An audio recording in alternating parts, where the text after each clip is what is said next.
Eh bien bonjour à tous les amis, supporters, supportrices parisiens, amoureux du football, supporters toulousains, supportrices toulousaines, pardon, amoureux du football, bienvenue à vous. Donc j'ai un problème avec mon logiciel de montage, donc aujourd'hui il n'y aura pas l'ardoise, il n'y aura pas l'introduction, je sais pas, ça aujourd'hui ça veut pas. Je sais pas ce qui se passe, j'espère que ça va aller mieux, peut-être que c'est juste un petit bug qui dure un temps, je ne sais pas. En tout cas aujourd'hui donc, comme à l'ancienne, pas d'intro, rien du tout, bref. Ce qui compte, c'est le débrief donc de PSG Toulouse 4-0.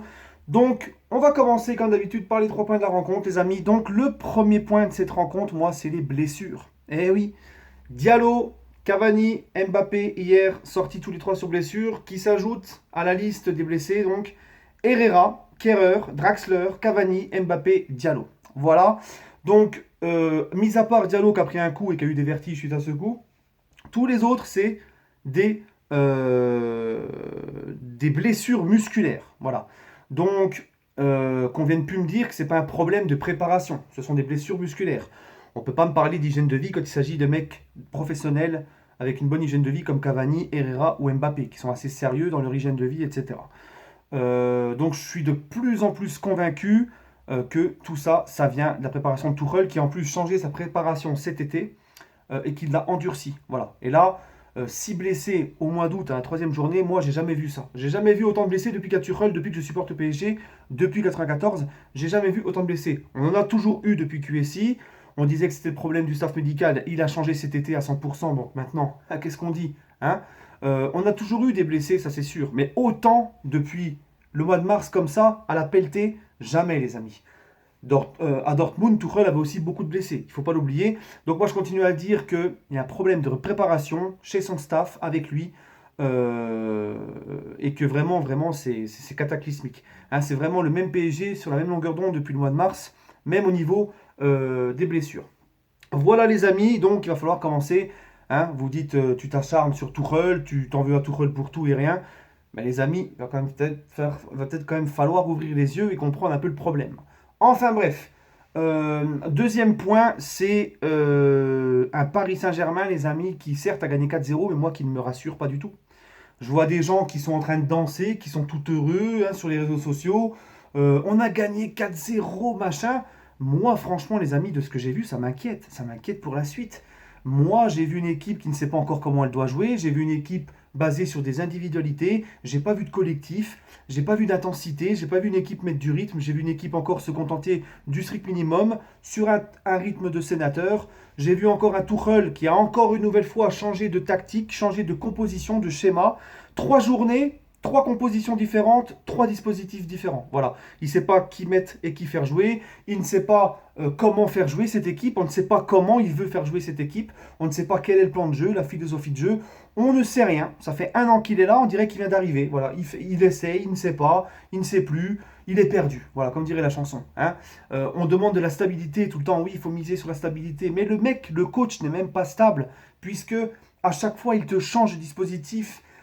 Il change les joueurs. Hein. On a joué la première journée en 3-5-2, la deuxième en 3-4-3, hier en 4-4-2. Comment veux-tu qu'il y ait une stabilité? Comment veux-tu que les joueurs arrivent à jouer ensemble? Alors en plus, les amis,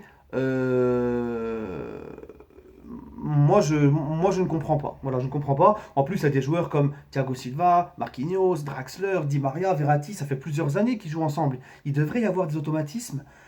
Mais il n'y a rien, les gars. Cette équipe, elle est encore malade. Je vous le dis, elle est malade. Il y a quelque chose. Et Tuchel n'arrive pas à trouver des ressources mentales ni tactiques à faire remonter cette équipe de la tête de l'eau depuis le mois de mars. Hein. Je m'obstine, mais c'est comme ça. Et j'ai vu les mêmes symptômes.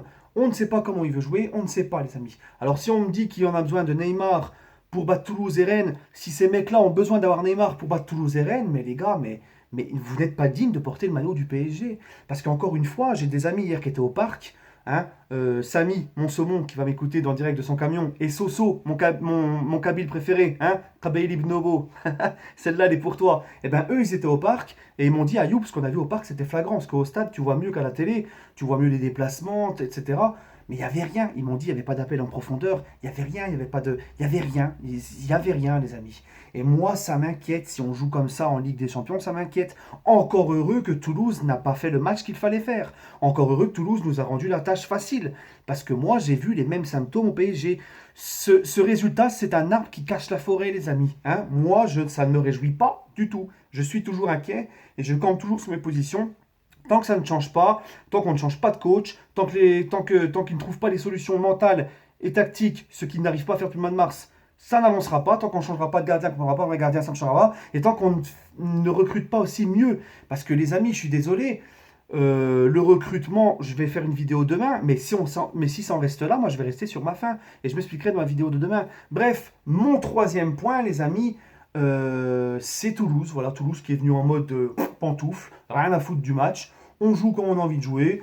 On se fout derrière, on attend. Alors tu me diras, avec Alain Casanova, un coach, hein, vieille France, hein, la vieille formation des coachs français, on joue pas pour la gagne, mais on joue pour ne pas perdre. On attend comme des cons derrière et puis on attend que ça se passe. Ils n'ont rien tenté, si ce n'est dans le premier quart d'heure avec Maxime Gradel.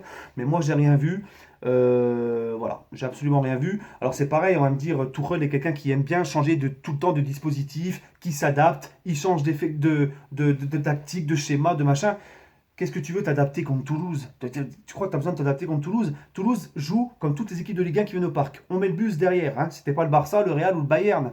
Il n'y a pas besoin de s'adapter. Trouve une philosophie de jeu à cette équipe. Trouve-lui un jeu. Fais-la jouer. Et basta, quoi. C'était Toulouse. Quelle adaptation tu as besoin d'avoir là? D'accord? Non, parce que les gens, ils trouvent toutes les excuses du monde à ce coach. On dirait qu'il a l'immunité. C'est incroyable. Enfin bref.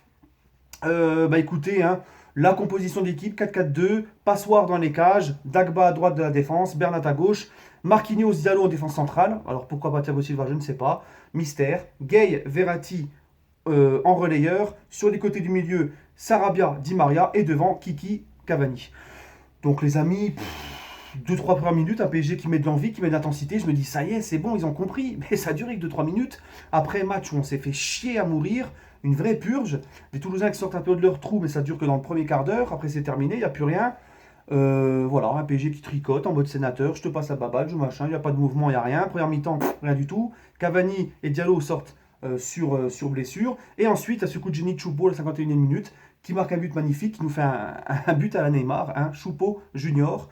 Et puis ce deuxième but, Choupo qui centre pour Sarabia contre son camp de Stade Rennais. Le troisième but, c'est Bernat pour Choupo-Moting qui reprend en premier poteau.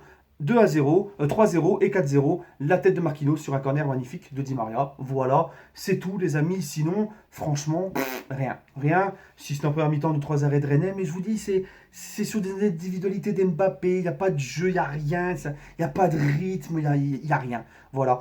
Franchement, je suis inquiet les amis. Je suis vraiment inquiet. Et mes tops et mes flops, bon bah mes flops sont tous pareils. J'en ai pas un en dessous de l'autre. Ils sont tous pareils. Pourri en première mi-temps, un peu moyen en deuxième. Voilà, c'est vraiment pas. Par contre, j'en ai deux qui sortent du lot et c'est mes deux tops. C'est Choupo-Moting pour son doublé. Alors, Choupo-Moting, il a montré des choses intéressantes, les amis. Si Choupo-Moting joue comme ça en championnat, à chaque fois qu'il rentre, il va nous dépanner en Ligue 1. Mais encore une fois, ça reste trop juste pour la Ligue des Champions. D'accord. Ensuite, Gay, parce que Gay, j'ai beaucoup aimé. Il a mis du rythme, de l'intensité, toujours bien placé. Il a fait son match, toujours propre à la relance. Il était omniprésent au milieu de terrain, il a mis l'intensité qu'il fallait, c'était son premier match, hein, ça fait que 2 semaines qu'il est revenu, c'était son premier match, on le sentait déjà à l'aise, et il a mis cette intensité qu'on retrouve en première ligue, hein. Il a joué comme il joue en première ligue, et ça c'est tout bénéf pour nous, et je pense que Gay va être très très intéressant dans ce milieu, il va faire beaucoup de bien au fur et à mesure qu'il va monter. Après il faut qu'il y ait du mouvement autour, il faut qu'il y ait des autres qui suivent autour. Voilà les amis. Et si j'ai un flop quand même, le collectif ultra, parce que Cavani est sorti sur blessure, il a eu sa chanson, d'accord, il a eu le droit à sa chanson. Mbappé sort, même pas innovation, rien du tout, pas de chanson. Alors après, on ira pleurer que Mbappé veut se barrer l'été prochain. Hein. Donnez aussi un peu d'amour à nos joueurs importants aussi. Il n'y a pas que Cavani, les gars, sur Terre. Hein. Il n'y a pas que Cavani au PSG. Oui, Cavani, c'est notre joueur historique, notre buteur historique. Oui, Cavani, il se donne à fond. Oui, Cavani, on l'aime tous, on le respecte tous. Je suis pas de ceux qui l'insultent et tout. Mais les gars, quand même, hein, si Mbappé veut se barrer, il ne faudra pas venir pleurer. Il ne faudra pas se demander pourquoi. Mbappé n'a pas fait comme Neymar. Oui, il a été maladroit au trophée UNFP. Il s'est excusé, il a pris la parole, il a coupé court aux rumeurs de départ. Il a montré sur un post Instagram qu'il n'y avait pas moyen qu'il bouge, qu'il est investi à 100% dans le projet parisien. Je sais pas, moi, c'est notre meilleur buteur l'année dernière sur toute la saison. Montrez-lui un peu plus d'affection, les gars. Moi, je sais pas, moi. Hein, même Choupo-Moting, il a le droit à sa chanson et pas Mbappé. C'est quand même. Moi, je trouve ça limite. Et puis Cavani, il faudrait peut-être en parler, les amis. Je vous l'avais dit que c'était le bon moment pour le vendre. Gratuit à la fin dans un an. T'as le trophée, t'as le fair play financier aux fesses. Tu pouvais en tirer 40 millions d'euros. Il va partir gratuitement dans un an. Et cette année, les gars, il a du mal à revenir depuis sa grosse blessure à un certain niveau. Il a du mal à revenir et il est encore blessé. J'ai peur que ça tourne de fiasco cette saison. Pour moi, j'ai peur que Cavani, malgré tout le respect que j'ai pour ce joueur, que j'aime énormément, c'est peut-être l'année de trop. C'était pour moi cet été qu'il fallait le vendre, les amis. Voilà, il faut savoir aussi, des fois, tourner des pages et admettre la fin de cycle. Voilà. Donc voilà. Donnez-moi votre ressenti en commentaire, les amis. Sur ce, moralité, les amis, ne fanfaronnez pas trop, hein, parce que franchement, moi, je suis toujours inquiet et j'attends rien du PSG en Ligue des Champions tant que ça bouge pas. Voilà, les amis, vous connaissez mon avis avec le coach, etc. Je ne vais pas revenir dessus. Prenez soin de vous et allez Paris.